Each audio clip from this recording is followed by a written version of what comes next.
Hey guys, in this video we're going to talk about M.1.5 and M.1.6.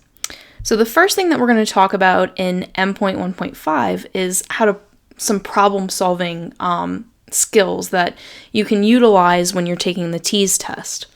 Okay, so there's a whole list of, organizational skills that you can have to really get good at word problems. And so here I've outlined a problem-solving plan that the 2022-2023 TEAS book outlined for you guys, so you can read through this if you want. But basically, it's just, highlighting keywords. That's what I like to do. I like to read a problem, underline all the numbers, underline all of these key phrases, and sort of eliminate extra information. I like to draw pictures a lot when I'm trying to solve a problem. That can help you guys. And then just, guessing and checking can work too. Making a list, eliminating possibilities, looking for patterns. As I said, draw pictures, work backwards. And the final piece, I think, is the most important piece, reflecting on your answer, reflecting on the process that you did to get to your answer. Does that process make logical sense? Does your answer make logical sense? Okay, so let's look at a few examples and employ some of these strategies. So this is an example of a question that you might find on the TEAS test, the math TEAS test. On Monday, the nurse determined that her client's total fluid intake for the day was 1,800 milliliters. So what I like to do first is just underline my numbers that I have since we're doing math problems. On Tuesday, the same client's total fluid intake was 2,350 milliliters. And it says if the client's total fluid outtake over the 2 days was 1,775 milliliters, what was his net result? So this is what we're looking for. We're looking for the net result of fluid intake and outtake. So what I would do next to solve this problem is I would construct just a little picture. This is how my brain thinks. If you don't like pictures, if you like to solve it another way, go for it. But I find it's much easier to reason through actual pictures. So the first thing, the first sentence, it says on Monday. Okay. So, and this is more of a diagram than a picture, but I like to just label everything that I'm given. So on Monday, I know that the fluid intake was 1,800 milliliters. Okay, so that's the first piece of information that we have. The second piece of information that we have says that on Tuesday, the same client's total fluid intake was 2,350 milliliters. So on Tuesday, we have 2,350 milliliters. All right, so that's the second sentence. That's all the information that the second sentence gives us. And what you should do is you should say, well, since I'm intaking fluid, since the client is intaking fluid, let's associate a positive sign with each of these. Now it says the total fluid outtake. If the total fluid outtake over the 2 days was 1,775 milliliters, what was his net result? So let's look at the first part of the sentence. The total fluid outtake.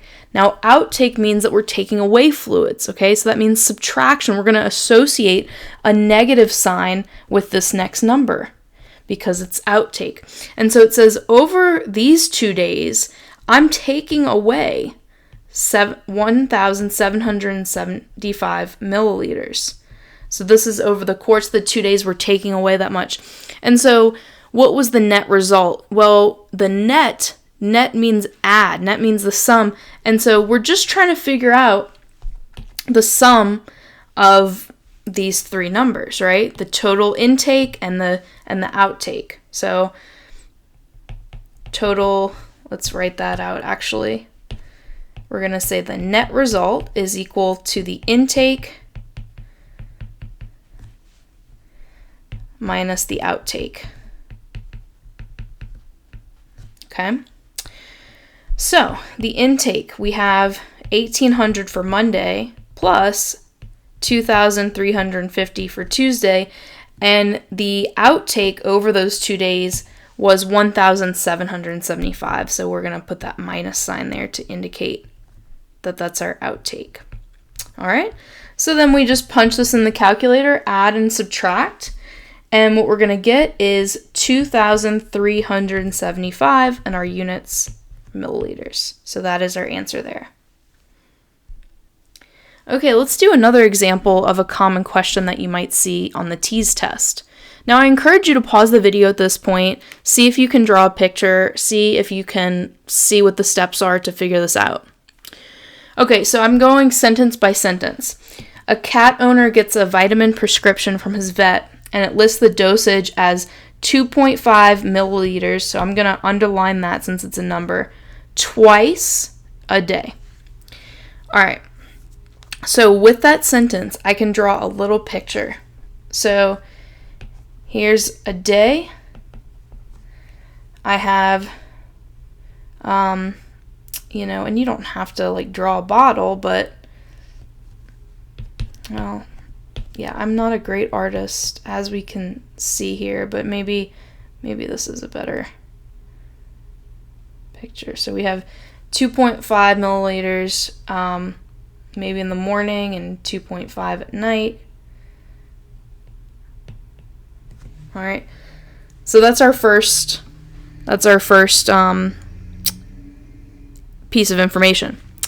The second sentence says that the bottle contains 200 cc's.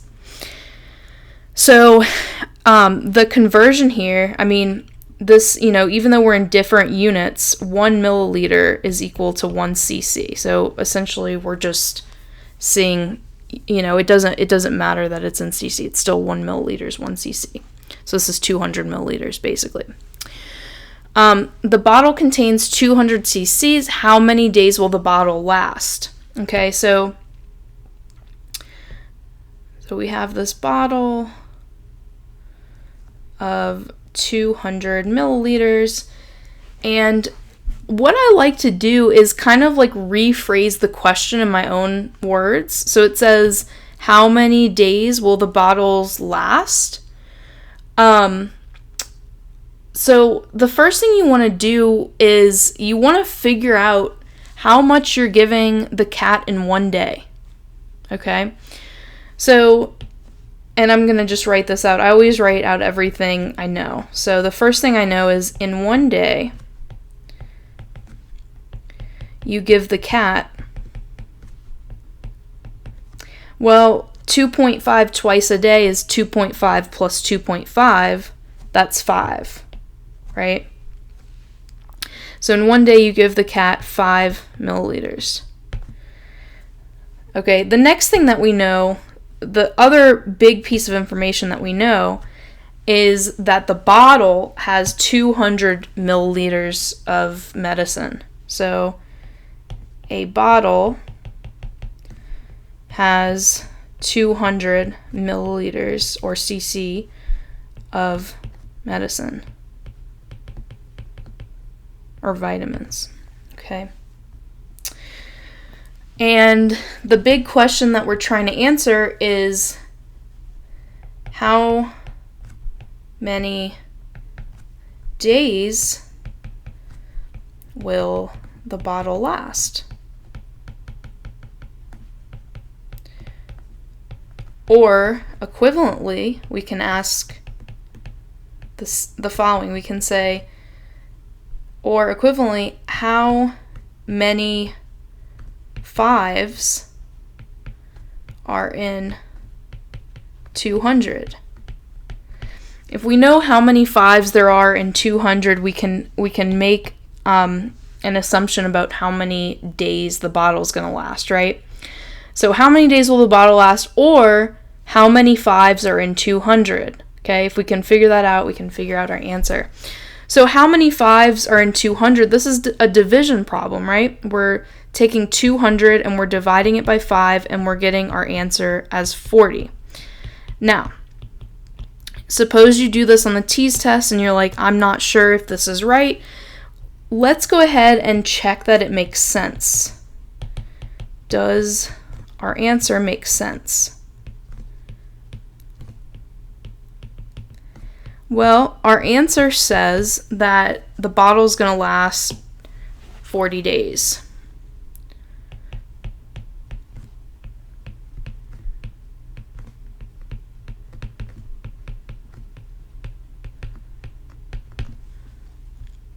And you can think about this to yourself in various ways, but basically we have, day 1, we have 5 milliliters. We have day 2, 5 milliliters. So that's 10 in total. ...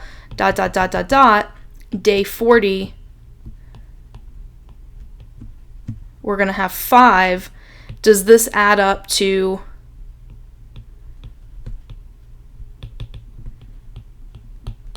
Well, yeah. I mean, it does, because if we take 40 5s, we do 40 times 5, and that is 200. So that's kind of a backwards way to check it. But you want to just reason to yourself and say, does this make sense? Does it make sense that my answer is 40? Is this going to last 40 days? Well, day 1 is 5, day 2 is 5, that's 10. Day 3 is 5. You want to kind of go backwards and figure that out with the multiplication. Okay, let's try this one. Again, I encourage you to pause the video, see if you can do it yourself. Kai has 82.5 yards of fabric. I'm going to start by underlining that piece of information. That he will use to make several dresses. Each dress requires 4.4 yards of fabric. What is the maximum number of dresses that Kai can make? Okay. So what kind of problem is this? Is this addition, subtraction, multiplication, division? Well, let's just kind of write the things that we know. We know that each dress is going to require 4.4 yards of fabric, right? And he has 82.5 yards of fabric to dedicate to his dresses. So how can we ask this in a mathematical question? How many dresses can he make with the 82.5 yards of fabric? Well, the way that we can ask this is how many 4.4s fit into 82.5. Right? How many dresses can we make out of this? How many 4.4s fit into 82.5? And so this is a division problem, right? We have 82.5 divided by 4.4. And let's see what we get when we do that. I'm getting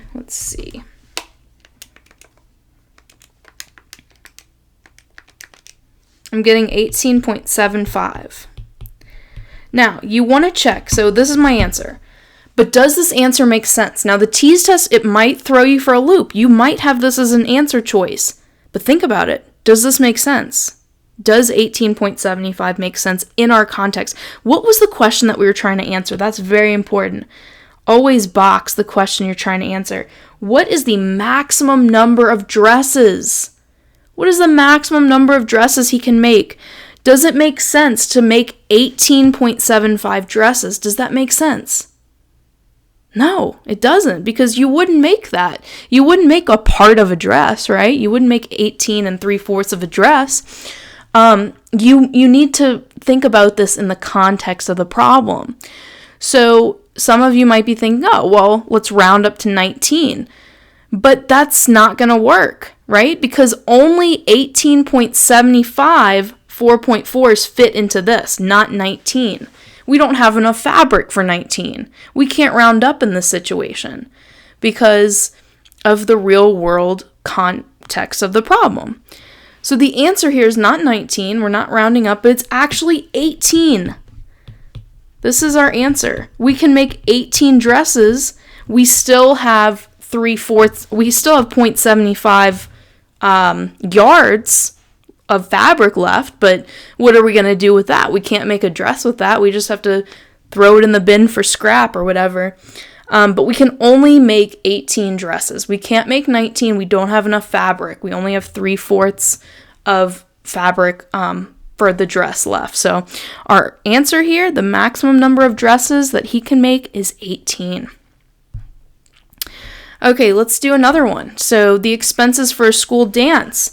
We have $3,967 for room rental, $563 for a DJ, $2,311 for decorations, and finally, $500 for security. Wow, this is an expensive dance. Must be in California. If the expenses are rounded to the nearest $100, okay, this is important. So let's read this carefully. All these word problems are just about being careful, okay? If you're a careful person, you're going to do fine.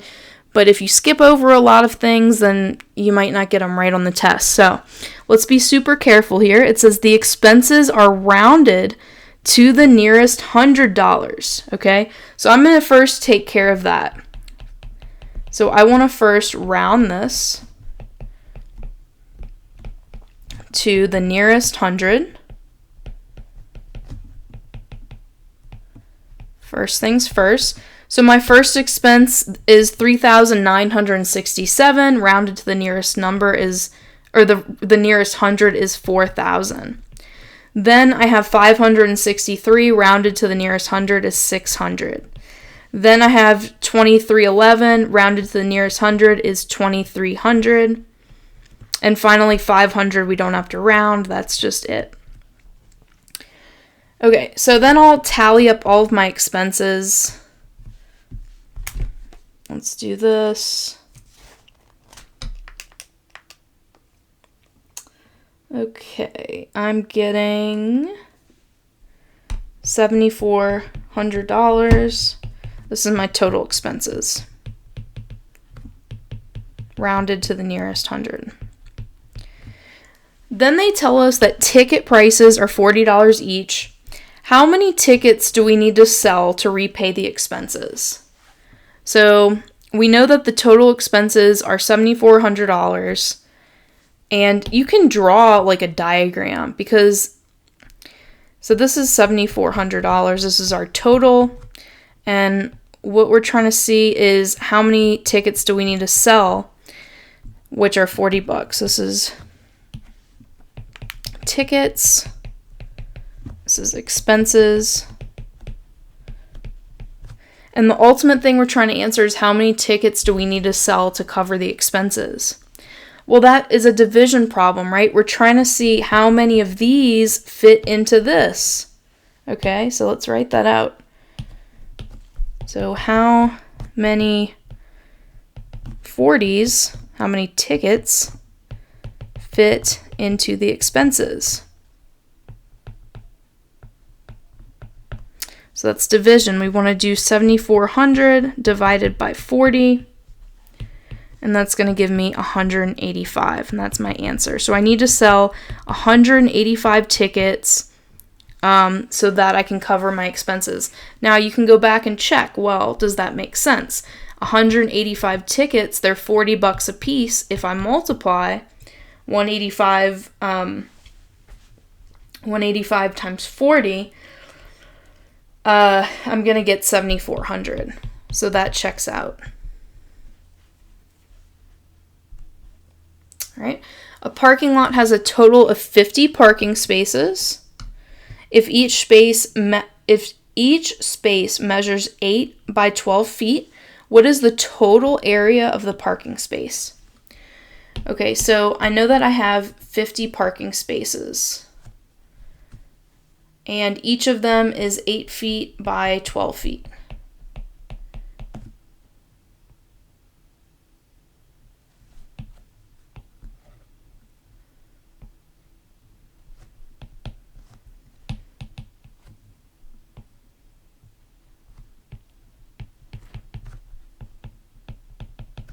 Okay, so there's 50 of these.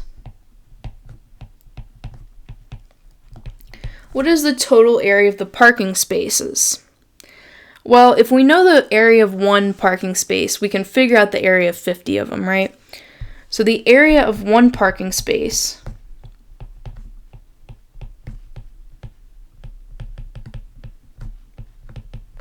we know the area of a rectangle is length times width. So this is going to be 12 times 8. It's going to be 96. Okay, so this is the area of one parking space, but we want to figure out the area of 50 of them. Now we can add this 50 times, right? Or we can multiply, right? So the area of 50 parking spaces is simply 96 times 50. And that's going to be 4,800 feet squared. We always put a square for an area problem. Okay, so that's our answer there. So the next topic we're going to look at is from M.1.6. We're going to be solving real-world problems involving percentages. Now, the first thing I want to do with you guys is just show you how to tackle any kind of like variation of percentage problem. Okay, so let me show you what I mean by this. When you see the word is, I want you to think equal, okay? So is and equal, same thing. When you see the word of, I want you to think, well, maybe we shouldn't put the equal sign there. I want you to think multiplication. All right? So using those two things, let's look at this first problem. So it says, what is, okay? What is 20% of 60? So since I'm asking what, I want to know something. I don't have that value. So what is means question mark equals, what is question mark equals 20%. We know from, a few lectures ago that 20% means 20 out of 100. That's all that means. Percent is per 100. Of means multiplication. And 60 is just that.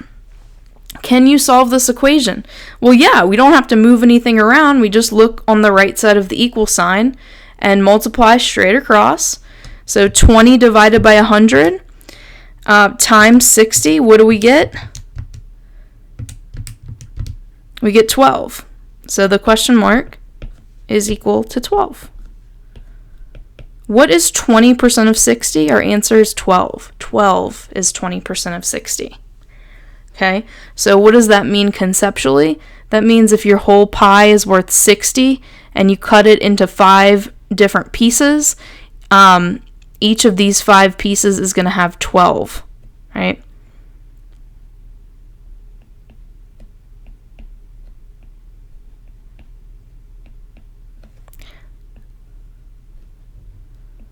Right, 20% means a fifth.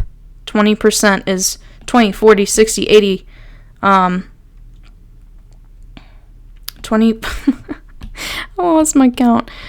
20, 40, 60, 80, 100. Okay, so 20% of 60 is 12. That's just one slice of this pie. Okay? All right, moving on from that to the next problem. All right, see if you can set it up with the is and the of. Okay, is means equal, of means multiply. So next one, 60 is, okay, what? That's a question mark. Percent of is multiplication. 80, all right, so 60 is, 60 equals. What is a question mark? Percent means out of 100. 60 is what percent of means multiplication. 80. You see how I set that up? 60 is what percent of multiplication? 80. So this is just a regular algebra problem. What we can do first is we can divide both sides by 80 to undo that 80. So if I divide both sides by 80,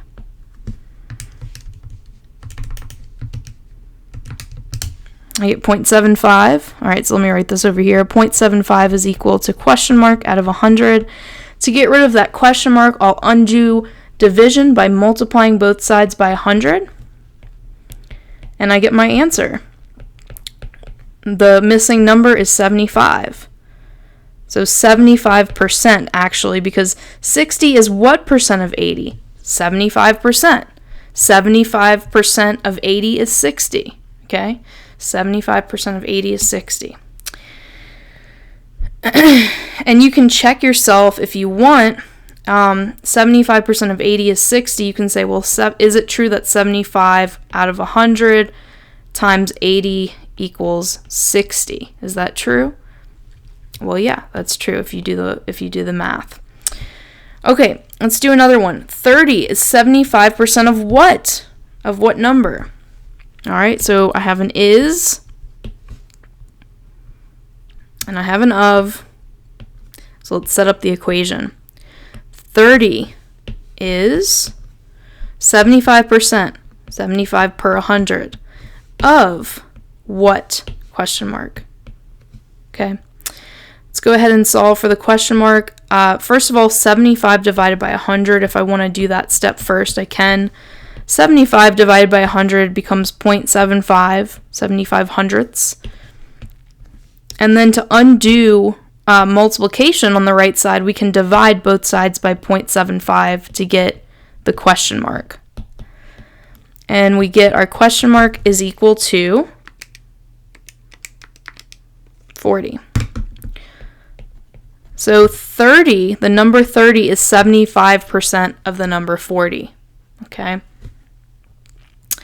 All right, next one. 80 is what percent of 600? So is what percent of, let's set up our equation. 80 is what percent, question mark out of 100, what percent of is multiplication, 600. Okay, so I can divide both sides by 600 to undo multiplication by 600. So if I divide everybody by 600, okay, I get a weird decimal. That's okay. I get 0.133 repeating equals question mark out of 100. Finally, I can multiply both sides by 100 to get my question mark. And 100 times 0.133 repeating is just going to be approximately 13.33%. Okay, so 80 is approximately 13.33% of 600. All right. What is 90% of 24? Is what of what is 90%?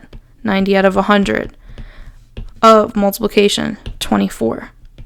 All right, nothing to move over. I can just simply multiply. First of all, 90 divided by 100 is 0.90, and 0.90 times 24. Let's see what that gives us.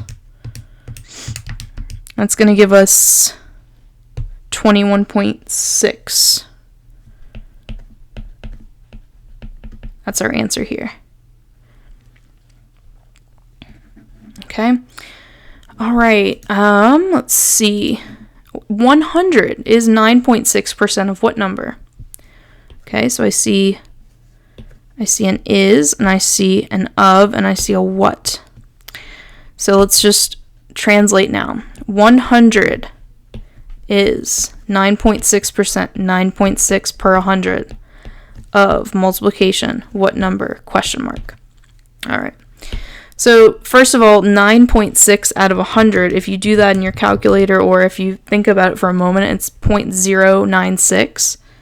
So we get 0.096 times question mark equals 100. Divide both sides by 0.096 to isolate the question mark, or if you want to use x, you can totally do that. And your answer is going to be approximately 1041.67. That's just an approximation there because it's non-terminating. All right. So yeah, that's how we pretty much work with any kind of simple percentage problem. Hopefully this made sense to you guys. Let's go ahead and do some real world problems, something you might see, in our everyday life. Okay, so at a major airport, 15% of all flights experience a delay or cancellation due to weather. If there were 220 flights in all, how many flights experienced a delay? Well, we know 15% of them did. So if the total is 220, we're trying to take 15% of 220. That's the ultimate question we're trying to answer. Now, 15% is 15 over 100. Of, we know, means multiplication, 220, and we just complete this multiplication. So 15 divided by 100 is 0.15. 0.15 times 220 is 33, and that's our answer. So 33 flights experienced a cancellation. That's 15% of 220. Okay, let's do another example. Catherine purchases $60 worth of groceries and pays 8% state tax. How much is her total bill with the tax? Well, when we have tax problems, we want to take the total amount of the bill and then add the percentage of the bill, depending on what our percent rate is. So what we're going to do is we're going to take that plus 8% of that.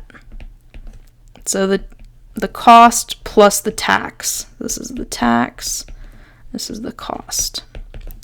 So 8% of 60 is just 8 out of 100 is 8%. Of is times, or multiplication, times 60. 8 out of 100 times 60. Let's do the math. And we get 4.8.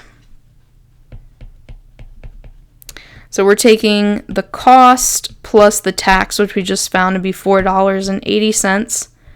And if we add these together, it's going to give us $64.80 in total. Haru purchases a new jacket originally priced at $140. The store offers a 30% discount. How much does Haru pay for the jacket with the discount? So when you see markup or tax added, this is going to be an addition problem. But if we see discount, that means that we're going to be subtracting the discount from 140. So we have to do our cost of the jacket minus 30% of the jacket.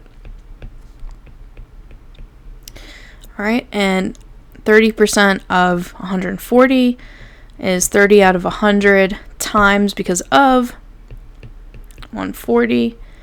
I'll put that in parentheses and carry down that 140.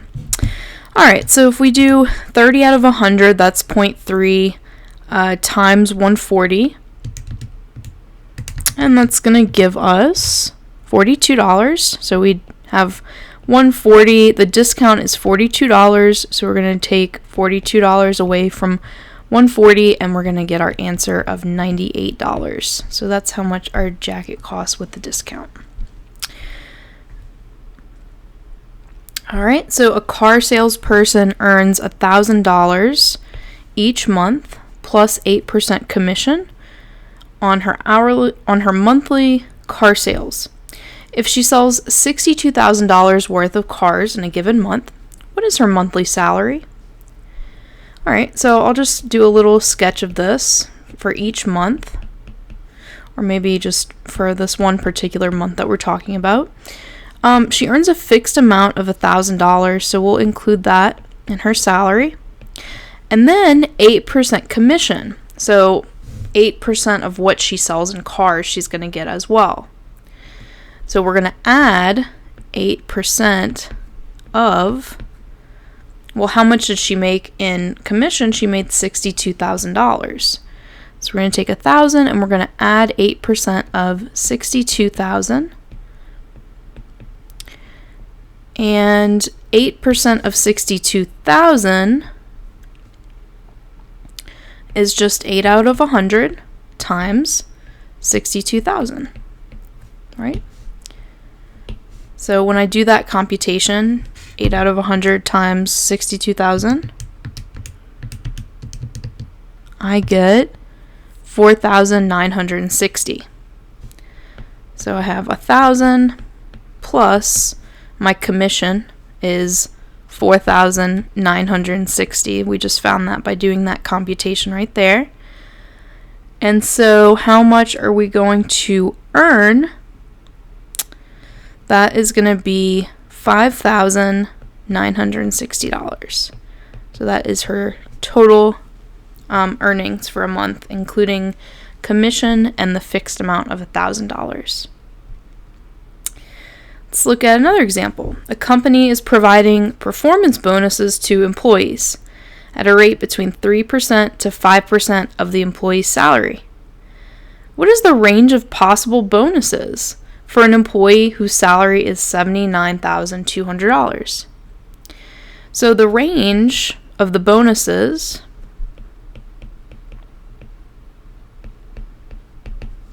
well, the lower end is going to be 3% of the salary. So 3% of 79,200 and the higher end is going to be 5% of the salary.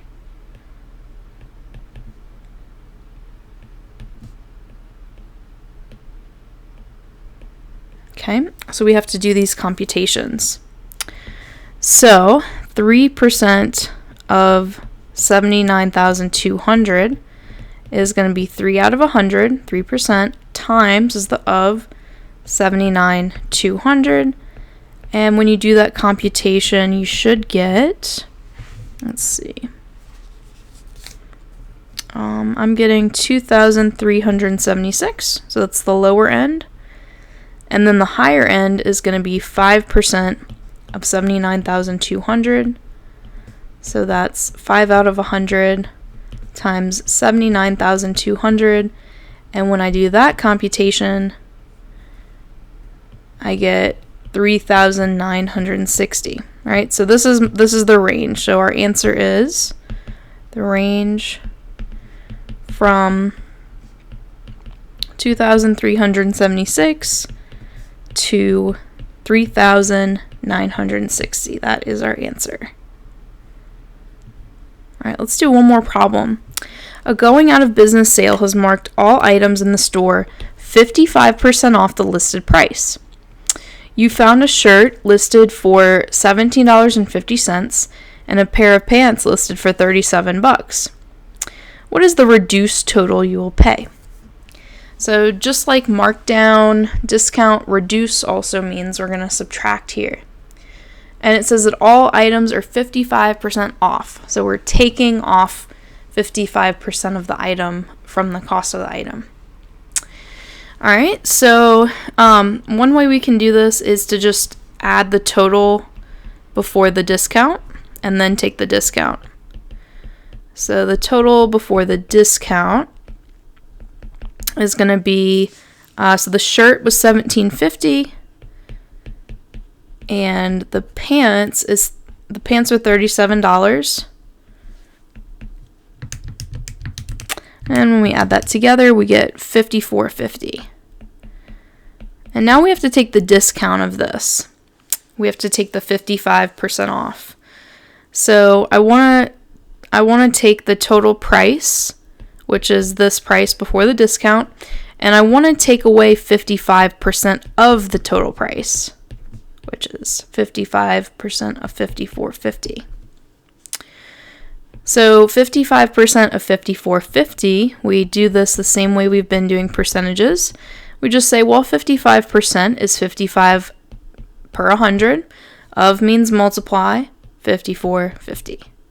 So do 55 divided by 100 times 54.50, and we get, let's see, we get 29.975.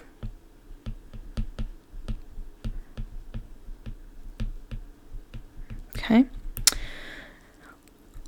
And then if we do this computation, $54.50 minus 29.975, rounding up, we get our answer of $24.53. So that is how much you are going to be paying for the shirt and the pants at the discount rate of 55% off.